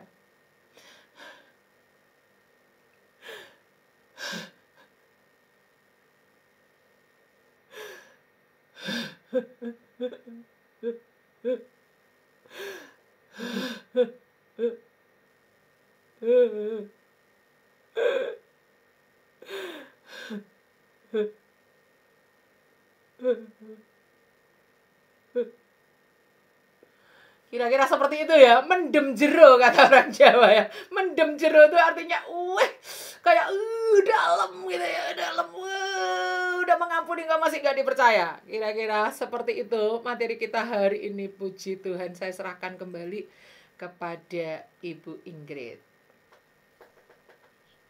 Wah, luar biasa Bu untuk materinya. Teman-teman pasti sangat diberkati dengan materi ini. Terima kasih Bu Grace untuk materinya yang luar biasa. 8 tangisan Yusuf yang sesi ketiga. Kita akan memasuki bagian sesi Q&A. Ini pasti banyak pertanyaan, saya yakin. Bu, silakan Bu, silakan. Silakan Ibu Deborah. Terima kasih Bu Grace sebelumnya buat materi hari ini. Saya mau bertanya Bu, mengapa tindakan Yusuf itu baru terjadi di tahun kedua kelaparan? Tidak terjadi pada saat masa peralihan dari tahun kelimpahan menuju ke tahun kelaparan. Baik. Terima kasih. Iya. Pada saat saya dibukakan Tuhan rema tentang hal ini, saya juga sangat kaget sekali. Ternyata Tuhan kasih hikmat Yusuf untuk bagaimana melanjutkan 5 tahun sisanya kelaparan. Itu kan masih tahun kedua kan. Masih ada 5 tahun lagi. Yusuf kan udah menafsirkan mimpi Firaun tentang 7 sapi-sapi, kerbau-kerbau apa-apa itu ya, 7 binatang yang gemuk, yang kurus, gandum dan sebagainya. Itu Yusuf kan udah menafsirkan tuh ada 7 tahun kelimpahan, 7 tahun kelaparan. Nah, masih bersisa 5 tahun kelaparan lagi. Yusuf itu juga nggak tahu mau apa lagi nih. Bagaimana caranya orang Mesir supaya nggak kelaparan ini? Apalagi yang harus mereka lakukan karena kelaparan masih lama. Tapi anehnya Tuhan kasih hikmatnya itu justru setelah saudara-saudaranya datang, justru setelah Yusuf melakukan pengampunan. Karena apa? Karena tanpa pengampunan yang ketiga, itu kita seperti kayak mengalami berkat yang mampet. Apa satu berkat yang kayak ada satu aliran yang kayak nggak bisa breakthrough, nggak bisa jebol gitu. Nah, berputar-putar terus aja di sakit hati aja, berputar-putar terus aja di rindu tak sampai aja. Saya membayangkan kalau Yusuf itu semakin menunda untuk dia mengampuni, mungkin tunggu kedatangannya ketiga, tunggu datangan keempat, kakak-kakaknya beli gandum, habis datang lagi, seandainya kayak gitu ya. Dia mau tetap berpura-pura jadi orang Mesir terus gitu ya. saya yakin akan semakin punah tuh suku Israel, akan semakin banyak yang mati. Karena kan kelaparan tuh hebat pada saat itu. Tapi ketika dia melepaskan pengampunan, itu kayak pintu berkat tuh kayak bendungan gitu loh. Kayak ada sesuatu kayak dijebol itu. Gitu. Ketika itu jebol, kesumbatannya itu terlepas, terbongkar. Disitulah baru Tuhan kasih hikmat. Nih loh, untuk menyelesaikan 5 tahun itu seperti ini. Wah, luar biasa ya. Oleh karena itu pengampunan itu sangat besar kuasanya. Karena apa? Karena Mazmur 133, kalau kita duduk bersama dengan rukun, Tuhan perintahkan berkat turun. Salah satu berkat untuk Yusuf adalah hikmat untuk bagaimana dia mengelola 5 tahun sisanya itu. Dan itu terjadinya setelah benar-benar keluarganya hijrah ke Goshen. Bisa aja kalau keluarganya belum datang, Yusuf berubah pikiran ya kan. Waduh, kenapa mereka tak suruh ke sini? Bukannya mereka udah jahat sama aku. Kita mau tinggal berdampingan. Sorry aja. Kirim utusan, batal, jangan ke sini gitu ya. Nunggu sampai mereka tuh benar-benar datang tinggal di Goshen, baru Tuhan bukain itu bendungannya. Baru Tuhan bukain itu semua sumbatan-sumbatannya. Yusuf dikasih hikmat sama Tuhan. Seperti itu Bu Indah. Saya Bu Deborah, saya yakin itu timingnya itu tunggu sampai tangisan ketiga itu keluar. Ya, dan tangisan ke-5. Kalau sama Yusuf tangisan dengan Benyamin itu mah biasa, semua orang bisa ya. Tapi yang tangisan pemulihan itu, yang icebreaker tears itu yang penting. Seperti itu ya, Bu Deborah. Cukup Bu Deborah ya, saya pikir jelas. Mau diberkati harus mengampuni. Amin. Masih ada kunci berkat ya Bu Grace. Iya betul. Oke, kita masuk ke penaja kedua, Sis Indah Luji ya. Silakan Sis. Baik, terima kasih Bu Grace untuk pelajaran pada hari ini, sangat terberkati. Saya mau bertanya Ibu, apa korelasi masa lalu Yusuf dengan tanggung jawab yang beliau lakukan itu sebagai Mangku Bumi atau Perdana Menteri di Mesir pada waktu itu? Baik, saya akan jelaskan ya. Jadi korelasinya apa masa lalu Yusuf dengan tanggung jawab dia sebagai Mangku Bumi? Jadi ketika dia dijual jadi budak, itu dia dilatih yang namanya kerendahan hati. Kan dia anak kesayangan papi itu. Sekarang jadi budak beda jauh loh ya. Kalau anak kesayangan papi disayang-sayang, dikasih baju yang maha indah, jangan sampai bajunya rusak, jangan sampai bajunya lecek, kena debu, kotor. Sekarang dia harus jadi budak, harus pakai baju pelayan, harus mau yang menjamah yang kotor-kotor, mungkin mandiin kuda, mungkin mandiin kereta, punyanya Firaun ya kan. Ikut bisnisnya dia, jual anggur dan lain sebagainya. Bajunya kena noda ini itu gitu ya, kita bandingkan. Di situ dia dilatih kerendahan hati. Ketika di rumah Firaun, dia dipercaya untuk mengatur semua. Dia dilatih yang namanya management, to manage, untuk mengatur. Katanya di Alkitab dituliskan sejak Yusuf ada di rumah Potifar itu, rumah Potifar itu diberkati Tuhan dengan seluruh usahanya. Berarti kan Yusuf juga dilatih yang namanya, selain manajemen, dia juga dilatih yang namanya entrepreneurship, atau bagaimana mengembangkan usaha. Ya kan? Lalu dia digoda oleh istri Potifar, dia dilatih untuk menjaga kekudusan. Dia dilatih untuk berintegritas, untuk punya roh takut akan Tuhan. Seperti itu, ketika dia difitnah, dia dilatih untuk bagaimana tunduk pada yang namanya otoritas. Walaupun dia bisa naik banding, walaupun dia mungkin bisa protes, walaupun dia mungkin bisa bikin pengumuman, aku nggak bersalah, aku nggak layak untuk dipenjara, dia memberontak dan lain sebagainya. Alkitab nggak ada catatan seperti itu. Dia dipenjara ya dipenjara aja. Itu artinya harga dirinya, egonya itu dibunuh, dimatikan sampai dilosor kata orang Jawa gitu ya, sampai rata dengan tanah gitu ya. Nah, lalu di penjara pun dia dipercaya, menjadi orang kepercayaan. Di situ di penjara pun dia dilatih manajemen, dia dilatih leadership, dia dilatih belas kasihan. Karena waktu melihat juru roti sama juru minuman wajahnya berbeda, dia langsung paham, kalian ada masalah apa. Lalu mereka cerita, kami ini mimpi gitu. Coba sih ceritakan mimpi kamu. Yang berikutnya adalah bagaimana dia menafsirkan mimpi orang lain pada saat mimpinya sendiri belum digenapi. Dia kan juga punya mimpi. Dia punya mimpi kan, yang gandum-gandum, bulan bintang, matahari dan bulan. Mimpinya dia sudah digenapi belum? Belum. Tapi ketika ada orang lain bermimpi, dia tidak ragu-ragu menafsirkan mimpi orang lain dulu. Itu bicara tentang taburan. Ketika suatu saat mimpinya digenapi, dia menuai. Jadi dalam masa lalu Yusuf yang begitu pahit, dia dilucuti, dia dimasukkan dalam sumur, dia dijual, dia diperbudak, dia digoda, dia difitnah, dia dipenjarakan tanpa alasan, dia dilupakan oleh sahabatnya di penjara. Itu semua ternyata proses yang Tuhan izinkan terjadi dalam hidupnya. Sehingga makanya Yusuf mau masuk dalam kacamatanya Tuhan. Semua itu tetap indah. Tapi kalau dia pahit, dia nggak bisa lihat indahnya. Dia hanya lihat sakitnya. Tapi ketika dia mengampuni, dia bisa lihat dari kacamata Tuhan. Kak, jangan menyesal, Kak. Karena kalau kakak membawa aku ke sini itu memang Tuhan udah rencanain supaya aku mendahului kakak. Supaya apa? Kakak terpelihara semua hidup kalian. Wah, luar biasa ya. Luar biasa ya. Jadi bagi saya, izinkan semua peristiwa-peristiwa yang gak enak yang diizinkan Tuhan untuk kita lihat dari kacamata Tuhan. Pasti Tuhan punya rencana yang indah di balik itu semua. Walaupun mungkin melalui peristiwa-peristiwa yang gak selalu enak. Kayak gitu. Gitu ya. Oke. Terima kasih, Bu. Iya.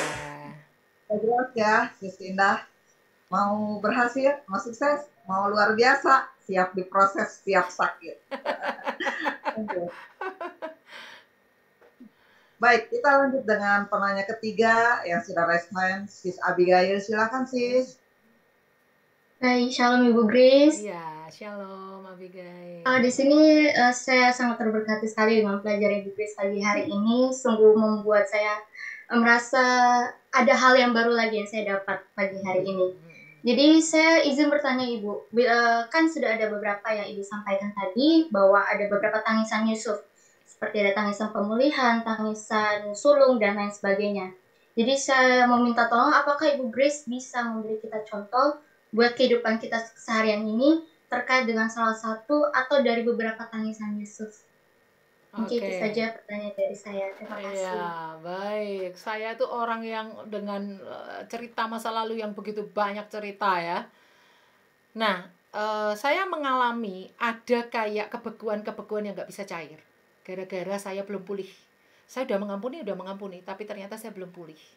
Salah satunya ada seharusnya ada pelayanan penjara yang bisa saya lakukan di Jogja. Sudah hampir, udah deal, udah tanggalan udah saling kari. Tanggal ini mau pelayanan dengan penjara, pelayanan ke orang-orang penjara di Jogja, tanggal-tanggal udah saya tanggalin semua. Batal, karena sesuatu hal batal. Yang kedua, ada sebuah gereja di luar pulau, saya nggak sebutkan pulaunya ya, nanti terlalu mencolok di sini. Ada satu gereja di sebuah pulau waktu saya pelayanan tuh bilang gini, Bu Grace tahun depan datang lagi ya, bawa tim ya, kita mau bikin training praise and worship gitu. Siap Bu. Wah, Ibu gembalanya semangat, saya juga semangat. Saya langsung hubungi gembala saya, kita mau diundang ke pulau ini tahun depannya ya 2024 ini. Tahun depan ini kita mau diundang, bawa tim gini. Udah dibicarakan sampai detail mau naik bis apa yang langsung menuju ke pulau itu, ada bisnya dari Magelang ternyata. Saudara tahu? Batal. Bulan Desember saya telepon, Bu, ini udah Desember, udah menjelang 2024. Tolong Bu, yang Ibu bilang dulu rencana itu jadi enggak, supaya saya booking tanggalnya biar enggak diisi orang lain gitu. Oh maaf Bu Grace, batal gitu. Saya lama-lama udah mikir nih, kayaknya ada sesuatu yang aneh ya. Kenapa beberapa acara ini batal. Pasti ada sesuatu apa ini ya. Saya merasa udah mengampuni si orang itu yang melukai saya gitu ya. Saya udah mengampuni, kami juga udah rekonsiliasi. Tapi apa masalahnya ya? Ternyata saya sudah mengampuni, tetapi saya belum melewati yang namanya tangisan pemulihan. Saya belum pulih. Seperti pertanyaan Bu Ingrid minggu lalu. Masih ada sedikit-sedikit gitu rasa sakit hatinya gitu. Masih ada kerikil-kerikil di pojok. Di meja yang kita bersihkan tuh ada 2 x 2 cm di pojok tuh masih ada debu atau kecap yang lengket di situ, belum dilap pakai lap basah gitu. Jadi sudah mengampuni tapi ternyata belum pulih 100% gitu. Dan ketika itu Tuhan, saya udah mulai feeling kayaknya ada perkara 8 tangisan Yusuf yang belum jebol nih aku nih. Di titik mana ya? Akhirnya Tuhan tuh ingatkan waktu saya sakit mata. Bulan lalu kan saya sakit mata nih, ada kayak benjolan di mata sini tuh, di sebelah kiri itu ada kayak, ya semoga itu bukan tumor ya, kayak bisul tapi gede. Setengah lereng itu gede loh. Kira-kira 1 x 1 cm itu besar banget di sini. Nah, saya berdoa lagi, Tuhan ada apa lagi mataku ini? Ada apa ini? Saya berdoa terus Roh Kudus kasih kepekaan. Nah, di bagian itu kamu belum pulih nih. Akhirnya saya melakukan tindakan pertobatan yang langsung saya hal-hal yang salah saya perbaiki semua. Mata saya sembuh, Tuhan bukain pelayanan dalam skop yang lebih besar lagi. Ini ternyata lah Pak, tangisan Yusuf aku belum melewati tangisan kelima ini, tangisan pemulihan ini aku belum pulih ini, ada kerikil-kerikil. Makanya ketika berapa waktu yang lalu ada yang nanya sama saya, Bu Grace masih trauma ya? Enggak, aku udah sembuh. Enggak, aku udah sembuh. Puji Tuhan, seperti itu ya. Kak Abigail kan kepengen tahu nih, saya pernah ngalami enggak? Saya sendiri juga ngalami. Karena firman Tuhan itu pedang bermata dua, Bapak Ibu Saudara. Jadi menembus ke yang mendengarkan dan menembus kepada yang menyampaikan. Jangan dipikir, oh saya menyampaikan firman, saya nggak kena. Oh siapa bilang? Saya yang diuji pertama. Sebelum Anda, saya harus ngalami dulu. Supaya pengajaran berkuasa, itu kita harus melakukan yang kita ajarkan, mengajarkan yang kita lakukan. Itu dua-dua itu penting. Melakukan yang kita ajarkan, mengajarkan yang kita lakukan. Itu yang membedakan Yesus dengan orang Farisi. Orang Farisi itu mereka mengajarkan. Yesus bilang ikuti pengajarannya, tapi jangan ikuti kelakuannya. Karena mereka nggak meneladankan. Itu yang membuat pengajaran Yesus berkuasa. Sementara pengajaran orang Farisi nggak berkuasa. Karena apa? Karena Tuhan ingin kita sebagai pengajar-pengajar, kita sendiri ngalami loh. Yang namanya sakit hati itu kita ya manusia loh. Yang namanya kerinduan gak sampai itu ya akan terkena ke kita loh. Yang namanya pengampunan itu ya satu waktu Tuhan tuntut kita untuk memutuskan yang benar. Yang namanya tangisan bahagia, itu pada akhirnya Tuhan akan mengubah semua trauma itu menjadi bahagia, seperti kita memeluk Benyamin. Setelah itu jangan stop sampai situ aja, harus memeluk Ruben, Simeon, Lewi, semua yang menyakiti itu ya, menjadi icebreaker tears atau pemecah kebekuan. Setelah itu Tuhan akan bawa kita kepada mujizat itu nyata, kepada tangisan double porsi. Karena waktu ayahnya meninggal tuh Yusuf mendapat berkat kesulungan tuh diteguhkan di kitab Tawarik. Dan yang ke-8 adalah kita diuji lagi. Jangan dikira seumur hidup cuma nangis 8 kali. Nanti akan ada lagi tangisan-tangisan kepada orang yang berbeda, melukai yang berbeda lagi. Kepada orang berbeda, melukai yang berbeda lagi. Kepada orang yang sama, kasusnya sama lagi. Nah, di situ kita terus diuji, tangisan ke-8. Seperti itu ya, saya juga ngalami loh itu. Siapa tadi yang nanya ya, Kak Abigail ya? Saya sendiri juga mengalami. Ya, baik. Baik, Bu Grace, Sis Abigail, saya rasa sudah jelas. Saya sendiri merasa diberkati. Ini jadi modal buat saya juga untuk melayani anak-anak muda yang ikut program Wanita Bijak Modul 2. Terima kasih, Bu, buat materi yang begitu memberkati. Kita sudah sampai di penghujung acara ini, teman-teman wanita. Ada Bu Vika Yanti yang bertanya itu. Ada Bu Vika Yanti yang bertanya itu. Ya. Kasih kesempatan. Oh, iya. Maaf Ibu Vika, maaf. Saya tidak perhatikan. Terima kasih Ibu Heni buat bantuannya. Silakan Ibu Vika menyampaikan pertanyaan.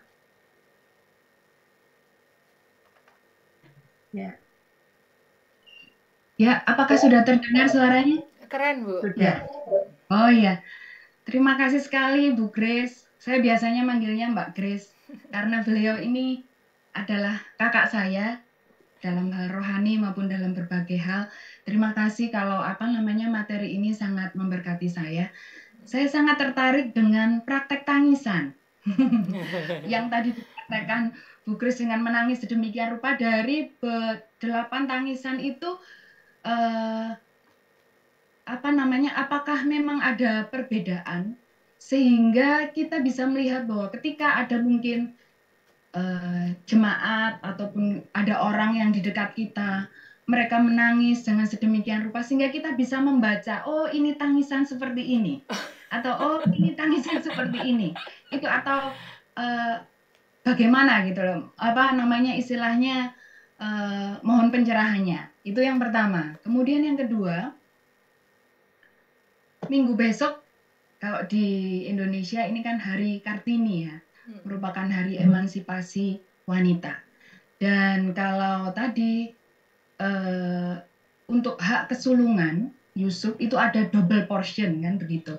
Kemudian yang saya lihat kalau di dalam Perjanjian Lama itu hak kesulungan itu selalu untuk para pria-pria begitu ya, maksudnya untuk laki-laki. Nah, yang saya ingin sampaikan bagaimana kita sebagai perempuan ini memandang ataupun melihat hak kesulungan dalam kehidupan kita sebagai perempuan. Mungkin itu saja pertanyaan saya. Terima kasih untuk kesempatan yang diberikan. Tuhan Yesus memberkati. Iya, terima kasih Bu Vika untuk pertanyaannya sangat luar biasa.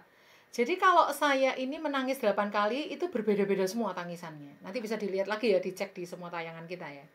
Tidak ada tangisan yang sama, tetapi saya itu hanya mengandalkan acting. Acting itu dalam arti saya memang kan pengajar, guru sekolah minggu. Salah satu materi pengajaran kita itu ada namanya totality of expression. Totality of expression itu adalah gabungan dari intonasi, mimik muka, body language. Tiga-tiganya dicampur menjadi totality of expression.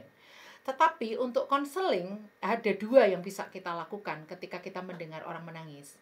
Bahkan saya sering konseling orang tuh lewat WA atau lewat chat di Facebook. Itu seringkali mereka ngomong, "Bu, selagi saya konseling dengan ibu ini, ibu nggak tahu kan, saya di sini nangis." Nah, mana bisa saya dengar orang itu lewat chatting ya kan? Tangisannya seperti apa? Nggak bisa dengar ya kan? Ada 2, Bu Vika, yang bisa saya sampaikan di sini. Yang pertama, kita minta kepekaan dari Roh Kudus. Setiap orang konseling, kita minta peka dari Roh Kudus. Roh Kudus, orang ini kenapa? Nanti Roh Kudus bisa singkapkan lebih dalam dari yang dia katakan saat itu. Mungkin dia udah ngomong berbusa-busa 10 menit, tapi Roh Kudus itu bisa singkapkan yang 20 tahun yang lalu, atau waktu dia dalam kandungan, itu 50 tahun yang lalu, atau dia masih bayi, yang dia sendiri nggak tahu. Itu Roh Kudus bisa bukain loh ke kita. Kepekaan akan Roh Kudus, karena Tuhan itu adalah wonderful counselor atau penasehat ajaib. Itu yang pertama ya. Yang kedua yang bisa kita lakukan adalah empati. Empati itu kita mencoba memposisikan jadi dia. Sehingga waktu dia nangis, kalau ini orang konseling langsung ya, kalau dia nangis, kita bisa, Roh Kudus bantu aku untuk aku di posisi dia. Misalnya yang nangis ini seorang istri yang disia-siakan oleh suaminya, lalu misalnya suaminya selingkuh, punya istri, punya wanita lain, wanita simpanan misalnya gitu kan. Waktu dia nangis, kita nggak tahu, ini tangisan udah sampai tangisan yang kemana nih, kita nggak tahu apakah tangisan pertama, kedua, apa ketiga. Lah, kita kira tangisan ketiga, dia ternyata tangisan pertama, rempong juga. Kita pikir dia udah mengampuni, ternyata masih sakit hati. Kan bisa salah tuh nanti mengarahkan konselingnya. Nah, maka kita minta Roh Kudus bantu aku untuk ada di posisi dia, untuk aku memahami dia ini nangis yang mana. Sakit hati, rindu tak sampai, atau sudah lepasin pengampunan, sudah bahagia, atau tangis pulih, yang mana Tuhan? Dia ini sudah di titik mana? Itu minta Roh Kudus menolong kita untuk punya empati. Empati adalah kita seperti merasakan seperti orang menangis bersama dengan orang menangis, tertawa dengan orang yang tertawa, menari bersama orang yang menari. Jadi walaupun kita sedang menari, ketemu orang menangis, kita memposisikan diri jadi orang nangis. Ketika kita ini menangis, ketemu orang tertawa, ya kita ikut tertawa untuk menemani dia tertawa bersama, menari bersama. Padahal kita sedang nangis. Sama semua hamba Tuhan, kok lagi khotbah, dia lagi ada masalah ya, dia harus bisa profesional, tetap bisa berkhotbah dengan baik. Nah, itu seperti itu. Ada 2 tipsnya ya Bu Vika. Bu Vika ini sahabat saya ya, keluarga mereka ini sangat dekat sekali dengan keluarga pastori, dan rumahnya juga di dekat gereja ya. Bu Vika ini adalah seorang ibu gembala yang udah pindah dari kota Magelang, sekarang di kota Jombang ya, melayani Tuhan dan juga pegawai negeri sipil. Nah, jadi Bu Vika ada 2. Yang pertama adalah minta hikmat dari Roh Kudus. Apalagi kayak kita ngelayangi konseling lewat chatting ya. Bu, saya lagi nangis. Kita kan nggak dengar tangisannya seperti apa. Kalau nggak ada hikmat Roh Kudus, kita nggak tahu ini tangisan keberapa. Yang kedua, minta Roh Kudus bantu aku untuk jadi dia, untuk memahami dia gitu. Nah, konseling yang benar adalah bukan menasihati orang, kamu harus gini, kamu harus gini, bukan. Tapi konseling yang benar adalah memberikan pancingan-pancingan sampai orang itu memutuskan sendiri. Memberikan giringan-giringan sampai orang itu paham sendiri, aku mau mengambil keputusan ini, bukan disuruh oleh konselornya. Kadang-kadang kita salah ya, konselor, nasihat apa yang akan aku berikan, nasihat apa ya? Bukan nasihat, kita itu berempati, merasakan, lalu setelah itu kita mencoba untuk, solusinya dia harus baca Alkitab tiap hari. Nah, nanti kita giring, Bu, kalau menurut Ibu ya, untuk supaya Ibu berhikmat, bisa mengampuni, itu sumber-sumber literaturnya dari mana ya Bu? Biar dia yang jawab. Ya paling bagus ya Alkitab.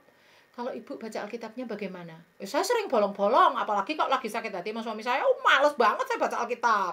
Kita giring terus sampai dia, baiklah, saya akan baca Alkitab tiap hari Bu Vika. Kayak gitu ya.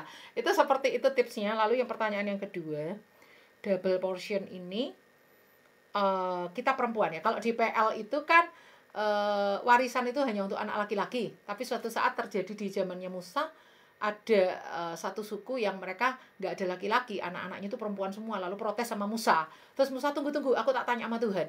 Musa tanya sama Tuhan, ternyata Tuhan kasih jawaban yang bijaksana. Jadi kalau ada orang yang meninggal nggak punya anak, itu haknya untuk saudaranya yang laki-laki kalau nggak salah.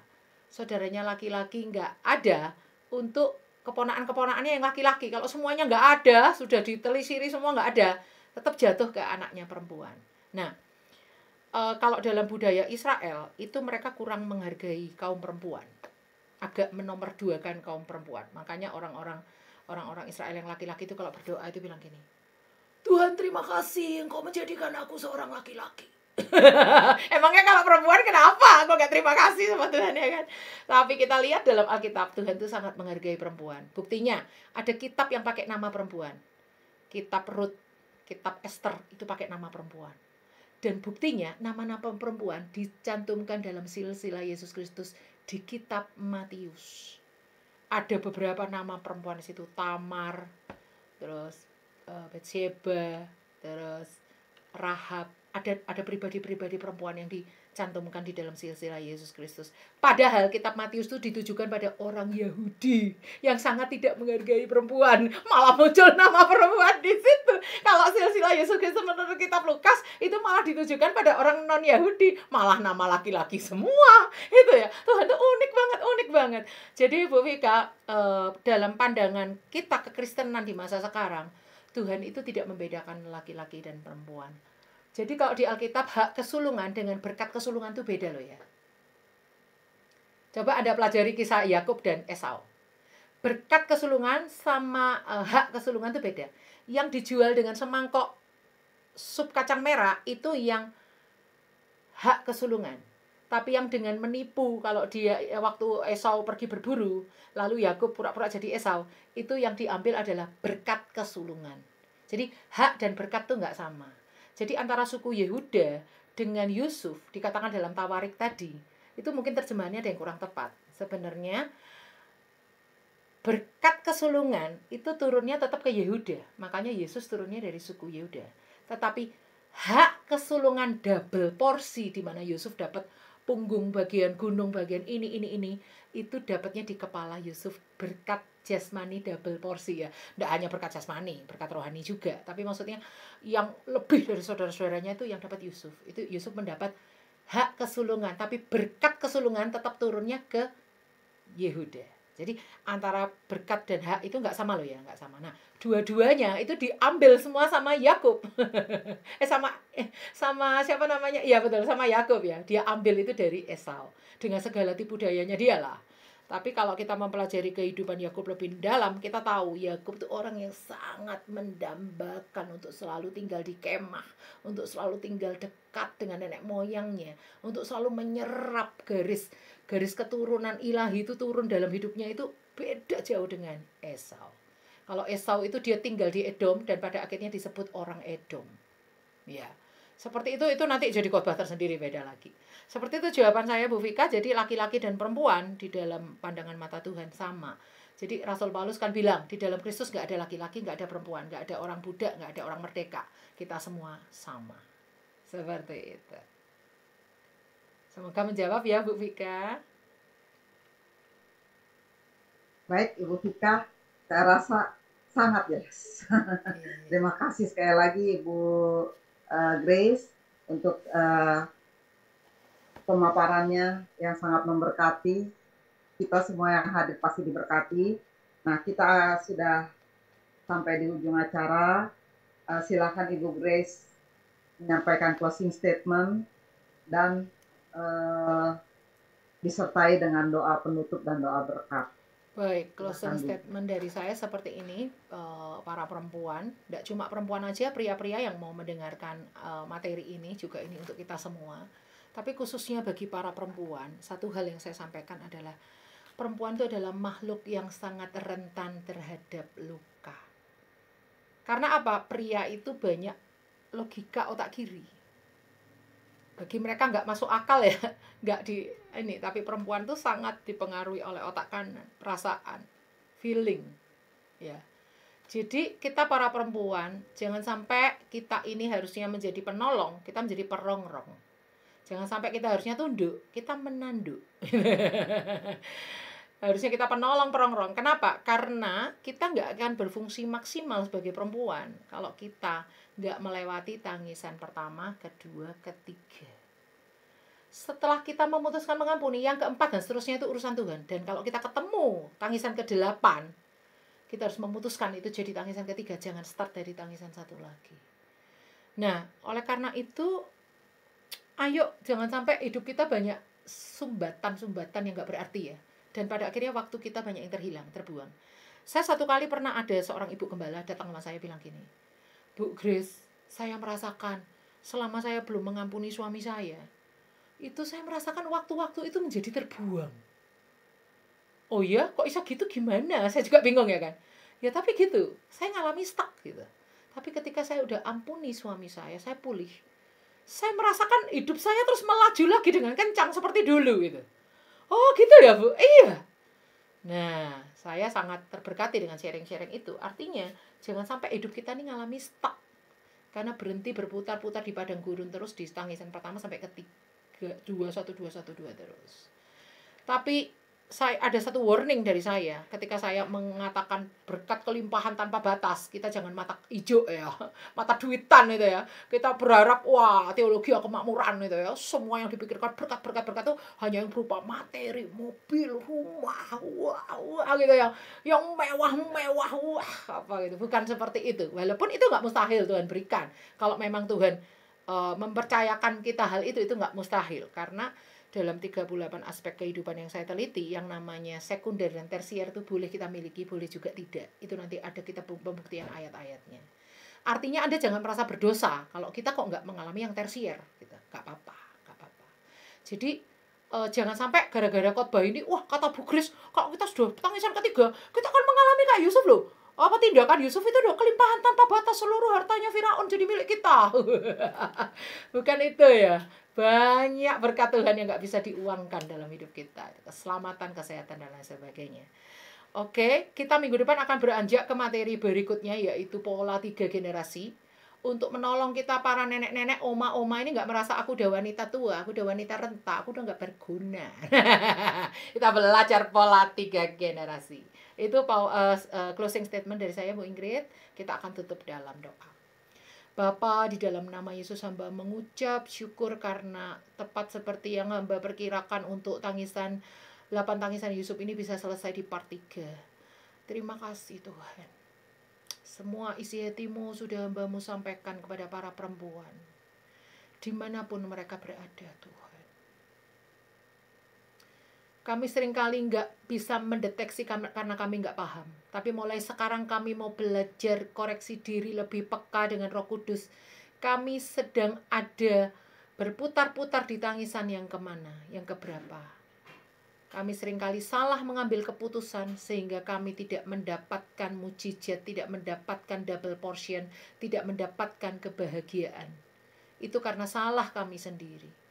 Tapi mulai sekarang Tuhan, tidak ada lagi penundaan, tidak ada lagi perlambatan, tidak ada lagi batu sandungan, tidak ada lagi hal-hal yang boleh menjegal hidup kami, karena kami memutuskan mau taat pada firman-Mu untuk kami mengampuni. Sejahat apapun orang memperlakukan kami, karena sejahat-jahatnya kami, Engkau juga sudah mengampuni lewat karya-Mu di kayu salib. Kami seperti orang yang dibebaskan hutangnya begitu banyak, tetapi mencekik orang yang hutangnya sangat sedikit. Itu gambaran hidup kami, yang kami sebenarnya adalah orang-orang yang gak layak, tapi Engkau ampuni, Engkau angkat kami menjadi hamba-Mu, Engkau angkat kami menjadi umat kesayangan-Mu, tetapi kami tidak mau mengampuni orang-orang yang bersalah pada kami. Ampuni kami Tuhan. Beri kami kepekaan dan juga ketaatan kepada firman-Mu. Supaya tidak ada lagi berkat-berkat yang tidak bisa diraih, Tidak ada lagi berkat-berkat yang beku yang gak bisa dicairkan. Tidak ada lagi tembok-tembok kemustahilan yang menghalangi langkah kami. Tidak ada lagi satu perluasan yang dihambat oleh kesalahan kami sendiri. Terima kasih Bapa, terima kasih. Segala pujian syukur hanya bagi namamu, meteraikan firman-mu dalam hidup kami. Berkati pelajaran minggu yang akan datang, pola 3 generasi boleh memberkati hidup kami. Dalam nama Yesus kami berdoa, haleluya. Amin. Terima kasih buat teman-teman semua wanita yang sudah hadir di acara Juminar ini atau melalui YouTube, Facebook, baik juga melalui TikTok. Sampai berjumpa di minggu yang akan datang di pengajaran tentang pola 3 generasi pada jam dan waktu yang sama, jam 10 jam 9 waktu Indonesia bagian Barat. Sama waktunya seperti pada pagi menjelang siang ini. Terima kasih. Shalom, shalom, shalom.